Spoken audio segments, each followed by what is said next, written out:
दोस्तों, ईरान अब जंग का दायरा बढ़ाने जा रहा है। लाल सागर से लेकर हिंद महासागर तक अमेरिकी ठिकानों को, अमेरिका से जुड़े जितने भी बेसेस हैं उन सब पर हमला करने की बात कही गई है। क्या कुछ चल रहा है सब जानते हैं। हमारे साथ भरत जी मौजूद है। भरत जी, अब वापस से देखने को मिल रहा है कि तनाव बढ़ रहा है और अब युद्ध का दायरा भी बढ़ाने की बात कही जा रही है। ईरान ने अब बिल्कुल ठान लिया है, क्योंकि अमेरिका और ईरान के बीच की जो बातचीत है वो बातचीत खटाई में पड़ गई है, बातचीत रद्द हो चुकी है और इस समय आज की तारीख में अमेरिका और ईरान के बीच में कोई बातचीत नहीं हो रही है। दूसरा ये कि होर्मुज के भीतर सबसे ज़्यादा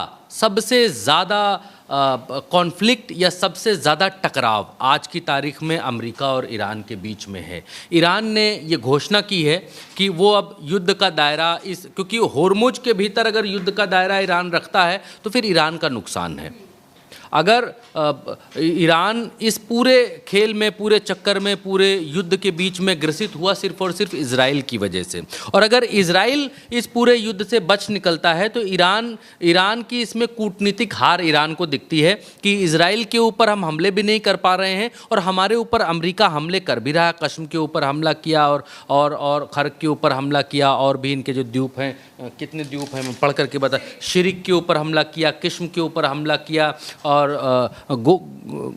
गोरुख के ऊपर हमला किया, खर्क के ऊपर हमला किया, शिरिक में नेवल बेस के ऊपर, किस्म में होर्मुज के ऊपर, गोरुख में रडार सेंटर के ऊपर, खर्क में ऑयल रिफाइनरी के ऊपर, ईरान के ऊपर अमेरिका बार बार हमले। ये वही नीति है इजराइल वाली कि थोड़ा हमला करो, थोड़ा पीछे दबाओ, थोड़ा हमला करो, फिर कहो नहीं कोई बात नहीं, थोड़ा हमला करो, थोड़ा पीछे दबाओ, थोड़ा। अमेरिका उसी नीति पर है। अब ये इस नीति को ईरान बखूबी समझ चुका है और ईरान इस बात को कह रहा है कि अब हम इस जंग का, इस युद्ध का दायरा बढ़ाएंगे। जैसे क्लैश रिपोर्ट के हवाले से खबर निकल कर के आई और इस खबर में मोहसिन रज़ाई, जो कि मुश्तबा खामनेई के बहुत करीबी माने जाते हैं, मोहसिन रज़ाई, उन्होंने CNN ने उनका एक इंटरव्यू किया, आपके सामने है। CNN ने उनका एक इंटरव्यू किया और उस इंटरव्यू में उन्होंने ये बात कही कि यदि युद्ध जारी रहा और नौसैनिक नाकाबंदी नहीं हटाई गई, क्योंकि अमेरिका ब्लॉकेज लगा करके खड़ा हुआ है, कह रहे हैं if the war continues and naval blockage is not lifted, अगर युद्ध जारी रहा और नौसैनिक नाकाबंदी नहीं हटाई गई तो हम युद्ध को हिंद महासागर, बाब अल मंडेब, जल डमरू मध्य, लाल सागर और भूमध्य सागर तक खींचकर लेकर के जाएंगे। कहने का मतलब क्या है, तर्जुमा क्या है इनका, कह के बताता हूँ। ये कह रहे हैं कि हम युद्ध को कहाँ कहाँ तक खींच करके ले जाएंगे। कह रहे हैं कि हम युद्ध को हिंद महासागर यानी भारत के नीचे का ये इलाका, ये इंडिया है, इंडिया के ठीक नीचे का ये इलाका, हम युद्ध को खींचकर यहाँ ले जाएंगे। अरब सागर यानी यहाँ अरब सागर में लेकर के जाएंगे। बाब अल मंडेब ये इलाका है, यहाँ पर भी हम युद्ध को लेकर के जाएंगे। लाल सागर ये इलाका है, यहाँ भी हम लड़ेंगे, यहाँ भी अमेरिका को हम रिलाई करना शुरू करेंगे। और बचा भूमध्य सागर, जहाँ पर अमेरिका की परमाणु पनडुब्बियाँ तैनात हैं इस समय, इस भूमध्य सागर में भी हम युद्ध को शुरू करेंगे। तो आप युद्ध शुरू कैसे कर सकते हैं इन जगहों पर? क्या ये सिर्फ कोरी बातें हैं या गीदड़ भभकियां हैं? इसको भी समझना आपको चाहिए कि भरत जी आप जब इतना समझा रहे हैं तो ये भी समझाइए। मसला देखिए क्या है, मसला ये है ओमान है दोस्त ईरान का। तो ये यहाँ खाड़ी के भीतर आराम से यहाँ युद्ध पर पकड़ बना सकते हैं। बाब अल मंडेब पड़ता है आपका इस जगह पर, जो कि यमन और सोमालिया के बीच में है। सोमालिया आज की तारीख में पूरी तरीके से ईरान के साथ में है और क्योंकि ईरान और सोमालिया के रिश्ते अच्छे हैं और इस वजह से सोमालिया एक बार ये कह भी चुका है कि बाब अल मंडेब को हम बंद करेंगे। और यमन में क्या है, यमन में हुतीस का राज है, आधा यमन, बीच से आप यहाँ कर्सर जहाँ है इस जगह से इसको फाड़ दीजिए, इधर यमनी सरकार काम करती है, इधर हूतियों की सरकार है, अपनी पैरेलल सरकार है आधे यमन के भीतर। तो यहाँ यमन और सोमालिया दोनों ईरान के साथ में है। बाब अल मंडेब बंद करना कोई बड़ी बात नहीं है, बहुत आसान काम है। बाब अल मंडेब को तुरंत बंद कर सकते हैं। अब ये रहा लाल सागर, ये जो पट्टी आपको दिख रही है लाल सागर है। इस लाल सागर में बहुत बार हुतीज ने अमेरिका को और इजराइल को नाको चने चबवाए हैं। ये हूती अकेले ही इस लाल सागर की इस पतली पट्टी के भीतर इजरायली टैंकों को और अमेरिका को जो है नाको चने चबवा देते हैं। इसके अलावा जब आप ऊपर बढ़ते हैं, ऊपर जब बढ़ते हैं तो ये यहाँ इस नक्शे में नहीं है, लेकिन बाकी नक्शों में यहाँ पर सुएज नहर आपको ऐसे दिखाई देगी। इस जगह से ये यहाँ पर कैसे ये भूमध्य सागर में जाने की एक जगह है। इस जगह से यहाँ से भूमध्य सागर में जाते हैं। दरअसल अब यहाँ पर भूमध्य सागर के ऊपर जो हमले हैं वो कहाँ से होंगे, सवाल इसका उठता है। सवाल ये है कि भूमध्य सागर के ऊपर जो हमले हैं उसका कंट्रोल जो है वो लेबनान के पास में है। भूमध्य सागर के ठीक बगल में यहाँ पर दक्षिणी लेबनान में आज भी मजबूती के साथ जो है वो हिजबुल्लाह की पैरेलल गवर्नमेंट भी कह सकते हैं, क्योंकि हिजबुल्लाह गवर्नमेंट में हिस्सेदारी भी रखता है लेबनान के भीतर, और लेबनान के लिए आगे बढ़कर सीना तान करके इजरायलियों से लड़ता भी है। तो ये भूमध्य सागर के ऊपर अगर अमरीकियों को मारना है, और क्योंकि लेबनान को पावर देता है ईरान का जो है वो एक जो है सहायक ग्रुप भी है हिजबुल्लाह, इस वजह से ईरान ने कहा, क्या कहा ईरान ने कहा कि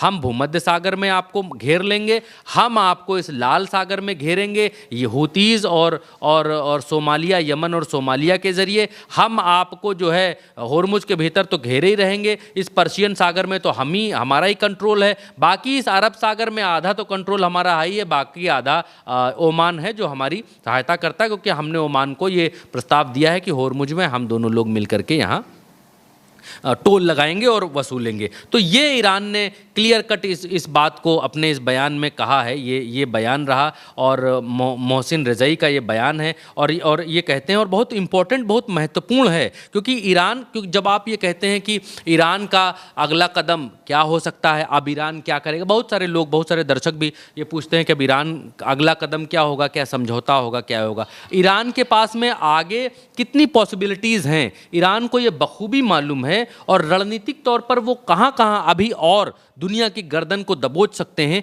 ये भी उनको मालूम है। और इसीलिए यहां पर रज़ाई ने कहा, if the war continues and the naval blockage is not lifted we will drag the war in the Indian Ocean. हम इस वॉर को घसीट करके लेकर जाएंगे इंडियन ओशन तक, हिंद महासागर तक, इस वॉर को घसीट करके लेकर जाएंगे बाबल मंडेब स्ट्रीट तक, इस वॉर को घसीट करके ले जाएंगे लाल सागर तक, इस वॉर को घसीट करके ले जाएंगे मेडिटेरियन सी यानी भूमध्य सागर तक, यहाँ तक हम इस वॉर को घसीट करके ले जाएंगे। अब ये कहते हैं कि वी विल गिव अनदर, इसका हिंदी तर्जुमा, हम इन अन्य अमेरिकी ठिकानों पर हमला करके युद्ध को नया आयाम देंगे।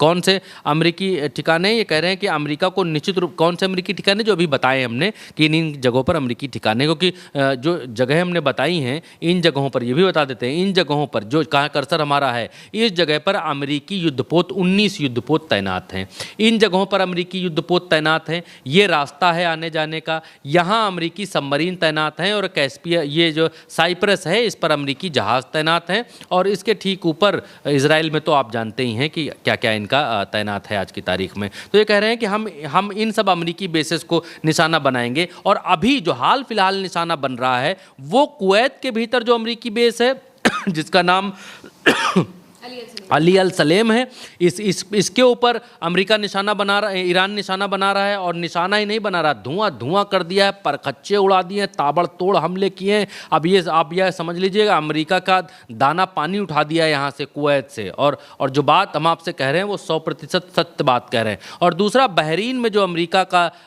5वां बेड़ा है उसके ऊपर ताबड़तोड़ हमले ईरान कर रहा है। ईरान कह रहा है इसके अलावा भी हम बाकी जगहों पर युद्ध का मोर्चा खोल देंगे, और ये कह रहे हैं तब अमेरिका को और बड़ा जो है वो नुकसान उठाना पड़ेगा।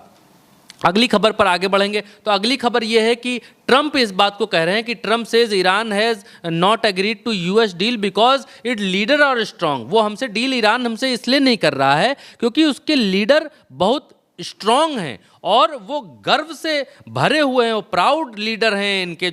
इनके जो नेता हैं मुश्तबा खामनई, वो बहुत मजबूत हैं, वो बहुत स्ट्रांग हैं, उन लोगों के अंदर प्राउड है अपने देश को लेकर के, अपनी सभ्यता को लेकर के, अपनी चीज़ों को लेकर के। और डेट्स वाई हम जो है इनसे भाई साहब इनसे हम डील नहीं कर पा रहे क्योंकि ये लोग जो है इनके अंदर स्वाभिमान बहुत ज़्यादा है और इसलिए हम इनसे डील हमारी इनसे नहीं हो पा रही है। और कोई बात नहीं है, बाकी देश होते तो हम झुका लेते, हम उनको कदमों में झुका देते, लेकिन उनके पास चॉइस नहीं है आगे की। लेकिन फिर भी वो इतने गर्व से भरे हुए हैं, इतने मजबूत हैं कि वो झुक ही नहीं रहे हैं। और एक बात और कही हिंदी तर्जुमा भी बता देते हैं। हिंदी तर्जुमा है, ट्रंप का कहना है कि ईरान ने अमेरिका के साथ समझौते पर इसलिए सहमति नहीं जताई है क्योंकि उसके नेता मजबूत और गर्वित हैं, लेकिन उनका ये भी कहना है कि उनके पास कोई और विकल्प नहीं है। वही बात हम भी आपको बतला रहे हैं, अपनी भाषा में बता रहे हैं। एक और खबर निकल करके क्लैश रिपोर्ट के हवाले से आपके सामने निकल करके आती है। तो यूएस एयरफोर्स यानी कि यूएस की जो एयरफोर्स है वो अपनी जो तकनीक है उसको रिप्लेस करने जा रही है, क्योंकि ईरान ने इनका इतना भूसा बनाया है कि इनकी एयरफोर्स के MQ-9 जो ड्रोन्स हैं, 165 ड्रोन थे और ईरान ने इतना मारा अभी इस लड़ाई में कि 135 ड्रोन बचे इनके केवल। और अब ये कह रहे हैं कि ईरान के खिलाफ अभियानों में, हिंदी तर्जुमा ये है कि ईरान के खिलाफ अभियानों में लगभग 30 MQ-9 रिपर ड्रोन इनके तबाह हो गए हैं अमेरिका के। और ये ड्रोन तबाह होने के बाद इन्हें वायुसेना बदलने जा रही है। कह रही है कि ये MQ-9 ड्रोन भैया चलेगा नहीं, इनको हटाओ, या हर होती पूती सब मार के जो है इनका कचूमर बनाए दे रहे हैं, ये नहीं चल पाएगा। कहते हैं with the MQ-9A no longer, यानी MQ-9A जो ड्रोन है, MQ-9A का उत्पादन बंद हो जाने के कारण वायुसेना जनरल एटॉमिक्स के आयुक्त विमान खरीदने की योजना बना रही है, लेकिन खबरों के मुताबिक 10 से भी कम विमान इनके पास उपलब्ध हैं। ये बात यहाँ पर ये कहते हुए दिखाई दे रहा है। कुल मिलाकर ये अपनी तकनीक को बदलना चाह रहे हैं और ईरान ने इनका इतना बाजा बजाया है कि इनकी तकनीक ही खराब हो गई। कहे कि हम तुम्हारी सारी तौर तरीका बदल देंगे, हम इतना तुमको मारेंगे। तो वही हाल अमेरिका का है कि तौर तरीका बदलने पर आ गए हैं। और एक और, it's a really not much, Trump कह रहे हैं कि ये युद्ध नहीं हम लड़ रहे हैं, बस कॉन्फ्लिक्ट है, सेना का आपस में जो है मार मरौझा चल रहा है, इससे ऊपर कुछ नहीं है, युद्ध नहीं लड़ रहे, हमले कर रहे हैं, मार रहे हैं, गोला दाग रहे हैं। अब मिसाइलें जब चल रही हैं, बैलिस्टिक मिसाइलें चल रही हैं, बैलिस्टिक मिसाइलें भाई साहब चल रही हैं, भाई साहब गौर करिएगा, बैलिस्टिक मिसाइलें चल रही हैं। कुवैतवा का जो वो है इंटरनेशनल एयरपोर्ट, उसका जो है पूरा छत फट गया, 63 लोग घायल हैं, एक भारतीय नागरिक उसमें मारा गया।